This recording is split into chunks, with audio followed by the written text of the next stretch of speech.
Kevin Tacher is the founder and CEO of Independence Title Inc. Kevin Tacher, also known as the Title King, is an Amazon best-selling author, national real estate speaker. You're listening to Closing Market Weekly, the show where real estate closings meet real-world insight. With your host, Phillip Hogan, and every week we break down the trends, tools, and the timing that keeps deals moving forward. Let's dive in. Hi, I'm Phillip Hogan, your host to Closing Market Weekly. Welcome to another episode. I'm also the CEO of Signing Services of America and the author to my debut book, Relentless Excellence, a story of family, business building, and value-driven leadership.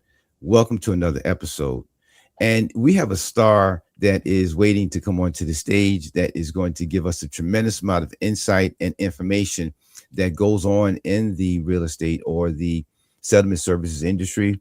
And as always, I like to do a little introduction in terms of their background, and then we'll go ahead and bring them on. So Kevin Tacher is the founder and CEO of Independence Title Inc. Kevin Tacher, also known as the Title King, is an Amazon best-selling author, national real estate speaker. As seen on NBC as well as in person, Kevin has shared the stage with some of the country's best real estate and motivational speakers.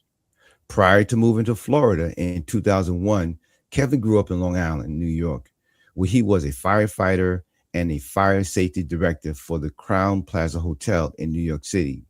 He moved to Florida only 20 days before September 11th, narrowly missing that tragic event.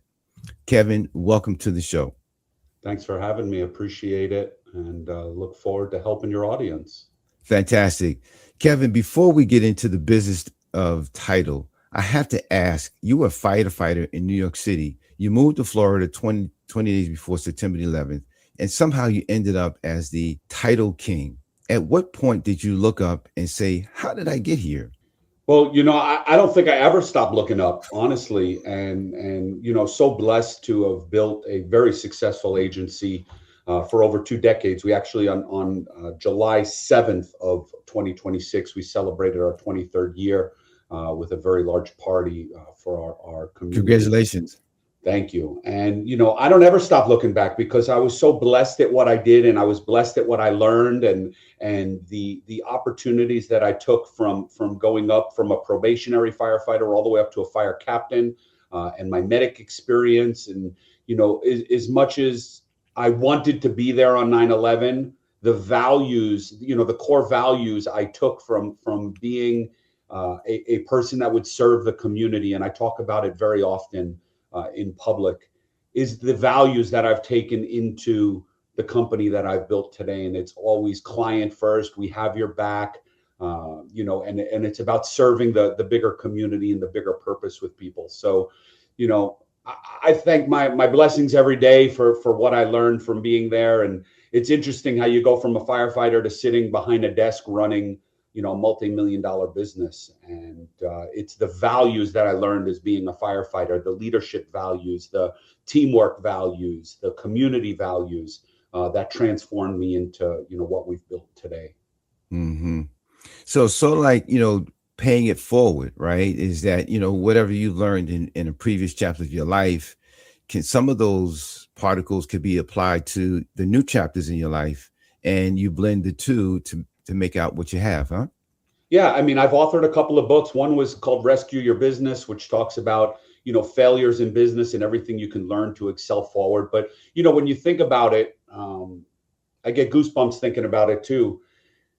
Firefighters do something that most people don't do, and that's you run into danger when everyone else is running out. You think of 9/11, but just in the basic form, forget about 9/11 for a second, just in the basic form, when you hear lights and sirens coming down, you see those people that do anything they can to get out of the way. And you see those people that look at it as an inconvenience and I'm not moving. Mm-hmm. And we think about that in life, and in business. To serve others is about getting out of the way and continue moving forward and treating others with respect. And again, as I learned from being a probationary firefighter, you learn respect of your peers, and you build a level of trust of people that will truly have your back when something happens. And I always tell people, especially in the settlement services space, like I've closed tens of thousands of deals in the last 23 years, but it's not about the tens of thousands of deals. It's about the 4 or 5 that have gone wrong and a client has called and needed us to truly step in and have their back and do whatever we can to make sure they're obviously protected. And that comes from whether it's a wire fraud issue or anything. It could be a lien issue, a title claim issue. You know, things come up. And I always tell people, title insurance is a promulgated rate in the state of Florida. So there's one price for it. So Right. for the most part, your price is going to be roughly the same, within a couple of $100, depending on who you call, maybe a little bit more or less. But it's who will have your back when the fire is lit is the most important part in any business. As you know, building your business. And that's really the core value that you take from being a first responder is that when called, you need to be able to react. And that's what we do in our business. That's the core value that we've instilled in our business for 23 years. And that's why clients keep coming back for more. They love what we do. They love the protection we offer. And they love the mindset and that value, which is all comes down from being a first responder. I love it. I love it. Thank you for that answer. So we got another question for you. So title fraud, which you just mentioned, and property theft are growing threats. You've even hosted content around the home theft handbook. What should lenders, signing agents, and title professionals be doing right now to protect their clients that most aren't doing?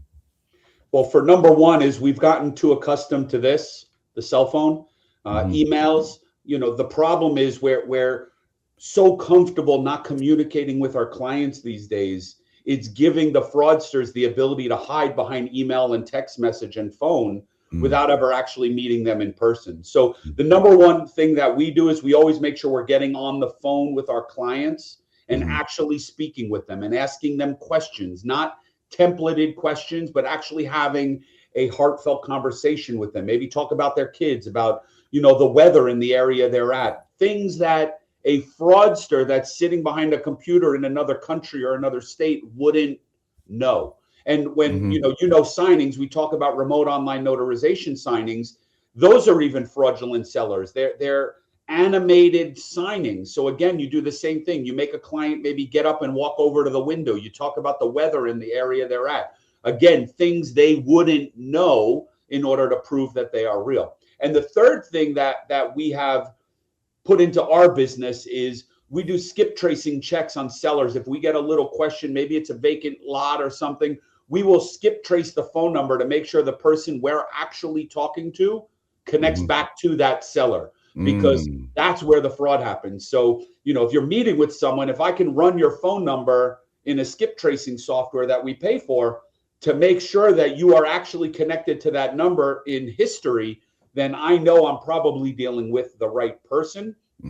We have dealt with it. We see it every single day, whether it's wire fraud, title fraud, notary fraud, home stealing scams. We've been on many news outlets. The most famous on our website, for those listening, can go to our website, titlerate.com, and check it out. There was one that was on NBC that was built, a very big home stealing scam where we had a fraudster in the office and they did a big sting operation on them. And again, we don't do it because we want to uncover these people. We do it because it's what's right for the community. Right. That specific case was an elderly man that was having his entire life savings. He owned 2 lots that were very expensive, and he was losing them to title fraud. So we do it to protect the community, and we love what we do. So, again, we get too comfortable hiding behind email and phone.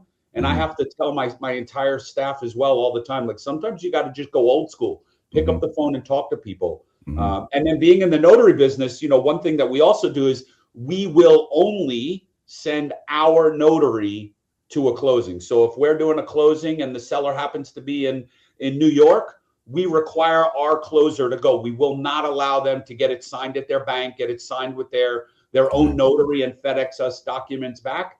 We require a third-party notary that we hire to go to them and sign those documents. So we know they're physically meeting with a person that shows a valid ID. So that's how we combat it. It seems to work. Our system works really well. And knock on wood, we haven't really seen too much lately. It seems to be calming down a little bit. They're getting a little bit more sophisticated in doing the money fraud stuff than home stealing. They realize that, at least in South Florida, they're cracking down on it big time.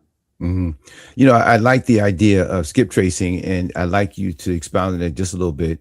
And then also, you know, on the signing services side, that one of the things that we do is with our notaries is that we no longer just, you know, send the order to the notary electronically. There's a telephone call that's made, right? There's voice to voice to touch bases with who you are, what are you doing, what are your values, how do you work? This is what we do. This is what we require for you to do. Are you in agreement? And in doing so, what it has done is enhanced the team concept. So now the notary, it feels more obligated to who, not only us, but to our clients.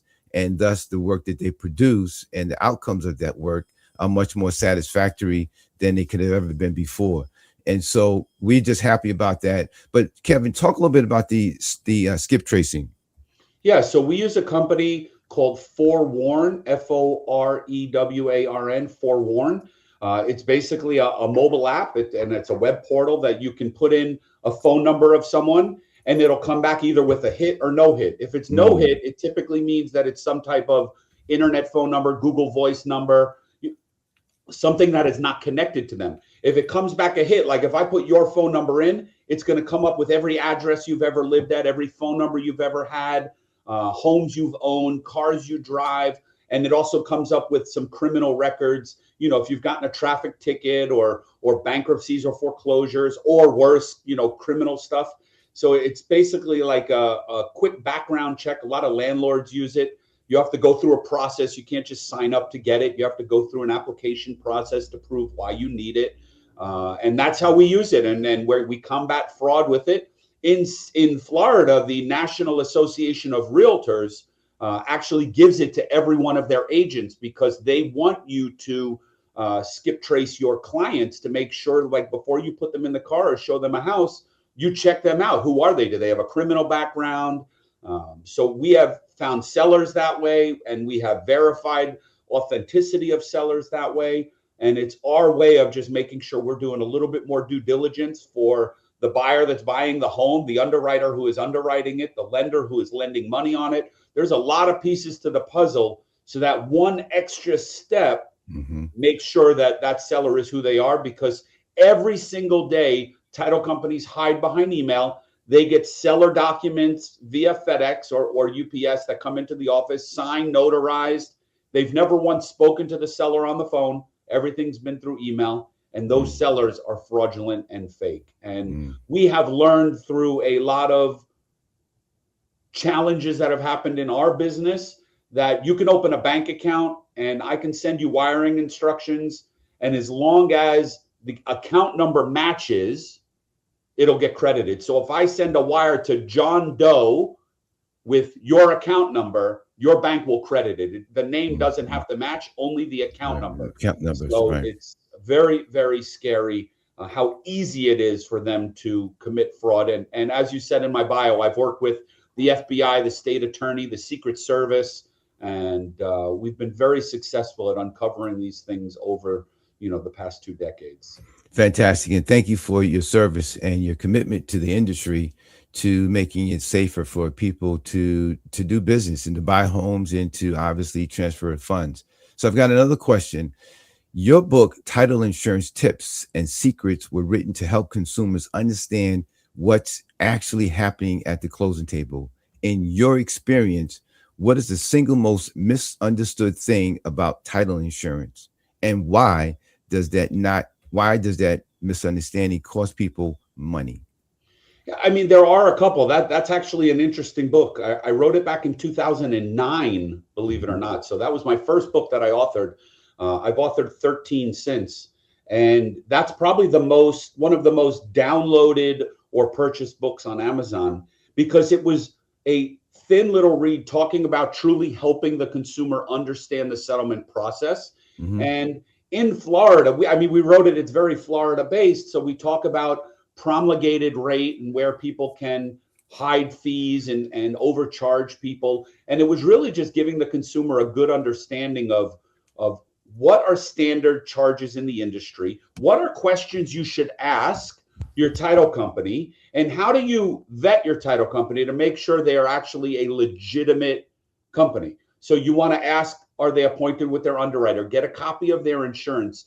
We talked about it in your first question about, having their back when things, when the problem happens, when the fire gets lit, what do you do? The problem is, good luck calling a title company and asking them for a copy of their errors and omissions insurance once you're ready to attack and file a claim against them, right? It's going to be much harder. So we educate the consumer, like the things you can ask now to make sure you're set up if and when you may need it. Now, very small chance, but asking these few questions are going to give you the ability to vet the title company properly. Like, do they have E&O insurance? Can you get a closing protection letter? Make sure they're appointed with their underwriter. Get a copy of the title commitment to make sure you have your temporary binder. What a lot of consumers don't realize is if you don't have that temporary binder, we've seen clients come back and say, I want to put a claim in. We ask them, who's the underwriter? And they just name the title company. They have no idea who the underwriter is. They don't realize that we are an agent for a national underwriter. And if you don't receive a copy of that, you have no idea who it is. So that's kind of like your temporary insurance card. Almost like if you go to the dealer, you buy a car, you put insurance on it, they give you a temporary insurance card to leave with. That title commitment is your temporary insurance card. So there's tons of tips in it. It's still relevant today, even though it was written back in 2009. And those few tips can really save a consumer a big headache if and when they ever need it down the line. And so, yeah, that was a great book. I had fun writing that.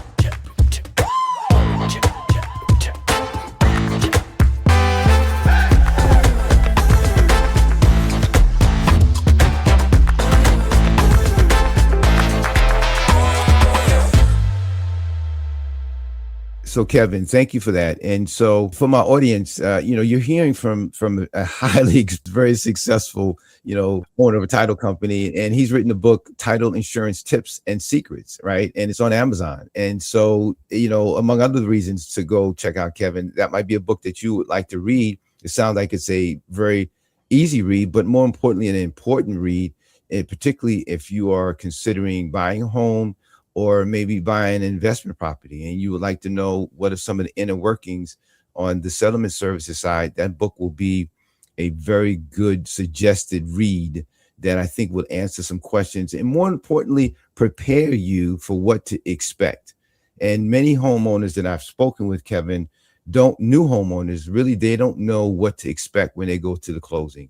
They have no idea until they see these documents. And many times, as a mobile notary, I when I was doing mobile notary work 10 years ago, I saw that. And, and so it's why it's really important for people to be empowered to, become educated is what they're getting ready to do, which is sometimes one of the largest expenses they'll ever make is buying a house.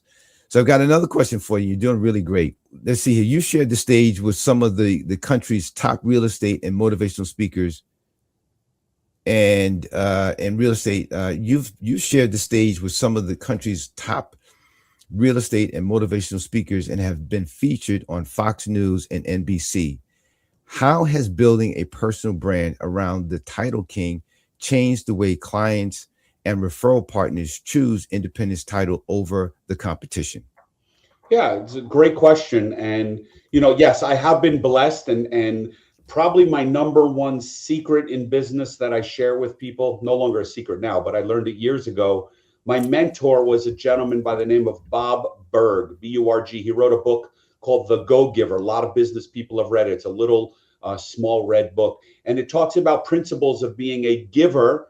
And I learned that early on in business to build relationships and give extreme value to others. And obviously, by giving extreme value to others, you will receive value in return. And I actually have sitting on my desk, I share this a lot. I have sitting here, see, this is what I call my board of directors. It's a little describe that for people who don't have video. Yeah.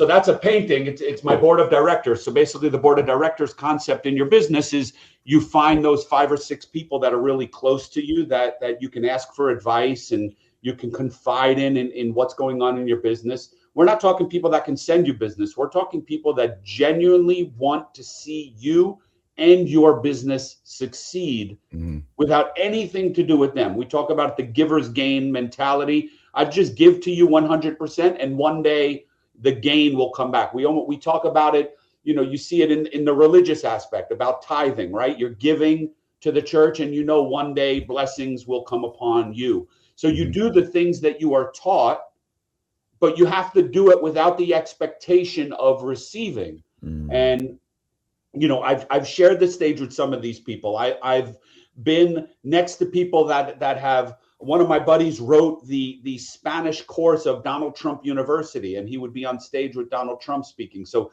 these are one layer below. Like I haven't been on the stage with Robert Kiyosaki and Donald Trump, but I have been on the stage with the people that have been on the stage with them. And I've gotten very close with them to learn that there are many principles in business that will help you succeed if you truly have what it takes. And we know it takes 5 years to build a successful business. If you've made it 5 years, you can call yourself an entrepreneur. Until then, I'm not impressed. And it's about putting in the effort in order to showcase to people who you are, what you believe in, and for them to really know you, like you, and trust you. So yes, the accolades look great. I've shared the stage. I've been on NBC, Fox News, CBS. I've uncovered home stealing scams. But at the end of the day, the only thing that matters, and all of that goes to one simple principle: we've got your back, right? And that's what we tell people. We protect what matters most to these clients and these consumers. So my clients they've been trained. They're trained assassins. They will tell people, we are using Kevin, or I won't even work with you. And it's interesting when you have clients they're not doing it because any other reason than they know when their client needs me, I'm there for them 24 hours a day, 7 days a week, on vacation, no matter what. Very hard to find a title company owner that is like that. Very hard to find a real estate attorney that runs a big law firm that is accessible like that to their clients and will jump into action. Like when I was a firefighter, you jump on the truck and you go. You jump into action when a problem is brought to you because you want to solve it as quick as possible. And those simple principles have excelled my business for years. I have some affiliated relationships with big real estate brokerages that have been this way for 20 years without any ownership, giving up anything in my business, just simply providing added value services that are win-win for everybody. Thank you for the answer. It's a powerful one as well. And, you know, on the Signing Services America side, we believe that as well, that, you know, I've learned, my father, who was a New York City police detective, retired New York City police detective, a decorated retired city police detective, said to me, you know, that Phillip, if you treat your people, if you take care of your people are going to take care of you. And what he was implying is that, you know, you provide good service to your clients, you treat your staff with respect and honesty and integrity, then indeed they're going to take care of your business, and your clients are going to continue to give you business, and more importantly, they're going to refer you to people who want to do business with you because of how you treat them. And he was right. And so that is, in 10 years, you know, that's the motto that I've stuck by, and I'll continue to stay by that. And then finally, people don't forget, they may forget what you say, but they don't forget how you treat them, right? and you know, that just goes a long way. And it leads us into my final question for you, Kevin. And you doing good? I'm doing great. Let's go. Yeah, I'm good. That's good. Okay, great. So Kevin, you and I are both CEOs who built companies in a relationship-driven industry. What is one piece of advice you would give a signing agent or title professional who wants to go from order taker to industry leader? I mean, that's a tough one. I mean, obviously, we talk about if I could probably pick one thing, it's something I speak on stage a lot and at events. We talk about the CHIP principle. So C stands for consistency, honesty, integrity, and persistence, right? CHIP. So we talk about being consistent in business. You need to have a business plan, with AI these days, that can help advance your journey to entrepreneurship. You need to have a system first, and you need to be consistent with the system. So you need to be consistent with having a brand, a logo, a website, places you're networking, a business plan, a mission statement, a vision statement. I do a lot of business coaching on the side. I'm just passionate about it, and I love it. But we talk about, consistency in your daily habits. Mm-hmm. I wake up 5 a.m. I go to the gym every day. You have to stay consistent. Stay consistent with what you eat, the events you go to, how you treat people, your finances, what you're doing. Like every aspect of your life, the more consistent you are and the more disciplined you are, the more successful you're going to be, because you have a vision, you have a plan, we have a direction that we're going. Obviously, honesty, very simple, right? Simply said, honesty, do what you say you're going to do it every time, value the relationships. Bob Berg talks about giving more in value than you receive in payment. So constantly giving value. You look at some of the people in this world that are so blessed, and it's because they're givers. They give. How can I help you? How can I serve you? What can I do to help make your day better? Ask about their family, ask about you're staying honest in your relationship with people instead of making it one-sided. A lot of people are all about what's in it for me. Mm-hmm. It's not about what's in it for me. It's about what's in it for you. How can I help you grow? Mm-hmm. So that's H for being honest. I, integrity, having integrity in your business, again, kind of ties into honesty, right? But you need to have integrity in your business. You need people to look at you and say, he said he was going to do that. Right. And sure, he did it. Yes. Right. And sure, he did it. And then obviously the final one is being persistent. Businesses will fail. You'll lose your money. I used to pay employees of mine on cash advance credit cards when I was broke.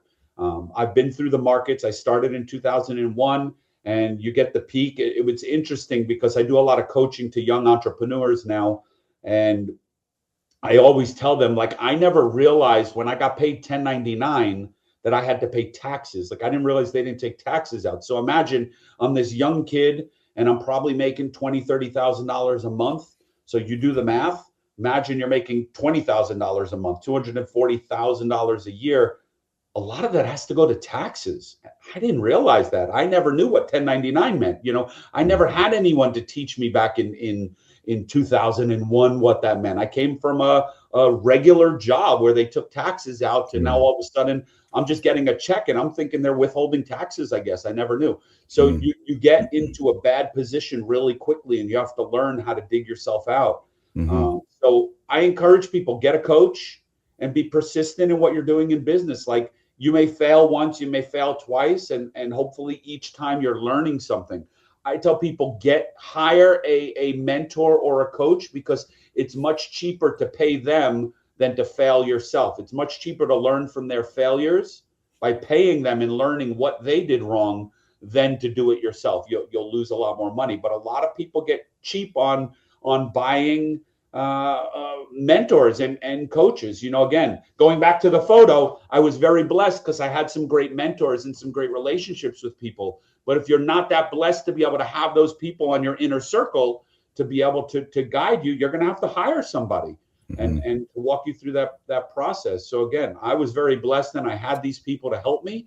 But you need to be persistent in business. So that CHIP principle is very important. And we talk about also, they say all things being equal, people will do business with and refer business to those people they know, like, and trust. And you have to realize that's a process and it takes a little bit of time. So if you're a new entrepreneur trying to launch a business, whether you're a notary, you want to build a signing company, you're a title closer and you want to build a title company, you're a real estate agent, you want to build a brokerage, understand that it does take time, right? You have to get people to know you first before they'll like you. Then you have to get them to somehow like you. You may not be a likable person.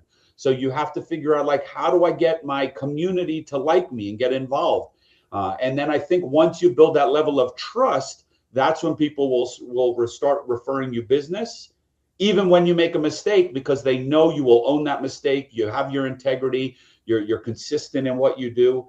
Your follow-up is great, and you'll have their back. So again, that's how I built my business. It's not to say you can't build a business and throw some money at some Google ads and sell some widgets and become a multimillionaire, possibly. But I can tell you, I have built a multi-million-dollar business over many, many, many years, over 2 decades now. And we have been very, very consistent in what we do, the relationships we've built, and the community we serve. So it's been a great journey. Again, I've authored many books. A lot of them are business books, so you can check them out on Amazon. I don't make money on book selling. They're all just to add value to the community. Every book sold, the proceeds all go to charity. So we don't sell books. That's not our business. We just want to share information with the community. And I will say one last thing, only because this is a notary, industry related podcast. My last and most recent book from last year, called Intercepted, was a wire fraud book, a very thin book. The best part about that book is at the end of the book, there's a wire fraud rapid recovery guide that I created in there. So for the, $19 or $15, you can buy the book on Amazon. You get my proven, and I'll tell you, it was my own story in the book. You get my proven, time-tested guide on how to immediately try and recover your funds more rapidly when you are a victim. Because the problem is, when you're a victim, it's too late. Right. Now you need to know, like, how do I rapidly recover that money? Because you got about 24 to 48 hours to try and recover it. And it doesn't just start with calling your bank. There's way more layers to it. I wrote a whole story about it. And let's repeat the name of that book again. Intercepted. Intercepted. And on my website, all the books are listed there. They're all on Amazon. But Intercepted, very small read. And it has at the end, like I said, a rapid recovery PDF guide you can download to not fall victim. But if you fall victim, you'll know what to do, because I can tell you, it was a sleepless night when I got the call that $275,000 was part of a fraudulent activity. And I went into rapid recovery mode, and we recovered the money. But it was because of the things that I learned along the way. Who didn't have my back? What wasn't covered? You think you have E&O insurance? You don't. It doesn't cover a lot of things. We had $2 million in coverage, and at the end of the day, we found out we only had $250,000 in coverage for that specific incident. But who would have known? Right. So we learned a lot in that book. So that's probably better than the Title Tips one. That's probably a better book that people read every day, and they're like, I'm keeping this because one day I'm going to need it. And that plan will hopefully get you your money back as quick as possible. And you realize who you need to call until it's too late. Well, it's better to have it and not need it than need it and not have it, right? And so here you heard from one of the best, right? He's an author. He is the CEO of his title company, and the name of the title company is Independence Title, located in South Florida. He's a motivational speaker. He's a business coach, and he's a former firefighter, and he's a fellow New Yorker. And, and he's a relatively good guy, right? And so we thank you for being on today's show. We thank you not only for being a guest, but also providing such wonderful tips that could be easily applied to anyone in business, but specifically, obviously, those of us that work in the settlement services industry. So, Kevin, before we let you go, we just want to ask you one last thing. If someone wants to contact you and to do business with you, to bring you onto their stages or their podcasts, what's one place that they should reach out and contact you? Yeah, TitleRate.com is probably the best. There's a tab with my contact information. Reach out. I'm on all the social media platforms. You can put my name pretty much anywhere and find me. So connect with me, reach out. I'd love to hear your story. I'm always open to having conversations with people. I love sharing tips, because you never know. One tip can prevent someone from making a mistake that could cost them hundreds of thousands of dollars, and or help someone build a successful business. And I just love it. As I'm winding down my career, I love looking at these new entrepreneurs that are looking to grow their career. And obviously, with the change of AI and everything, it's a new industry. What worked 25 years ago doesn't work today. And it's great to adapt and hear stories and talk to people and just watch people become super, super successful. Entrepreneurship is a dream most people have. Most people will never get it. And those that do, it's a special club that we're in when you build a successful business. So and serve more people, right? More people we serve. Better we do, more people we can serve, more money we can give to the community, and just do great things. So thanks for having me on the show, and I look forward to connecting with anyone that is interested. Great. Well, sure. Well, folks, there you have it, right? You know, the Title King has been a guest on Closer Market Weekly, and what a time that we've had with you. We thank you again for your time, for your talent, for your questions and your answers, and more importantly, you know, the solution to some problems that we possibly may have, but didn't know we had, or didn't really have the resources to get those answers resolved, those answers to apply to our problems. So again, Kevin, thank you so much for being on the show. And to my audience, listen, we bring the best to the best, and so for the best for you all to hear, to continue to stay plugged in. And this is Closing Market Weekly. I am Phillip Hogan, your host. Thank you for listening, and you all have a great day. Kevin, stand by. Thanks for tuning in to the Closing Market Weekly. If you found this episode valuable, don't forget to like, subscribe, and share it with someone in the industry. For more insights from the front lines of real estate closings, we'll see you next week.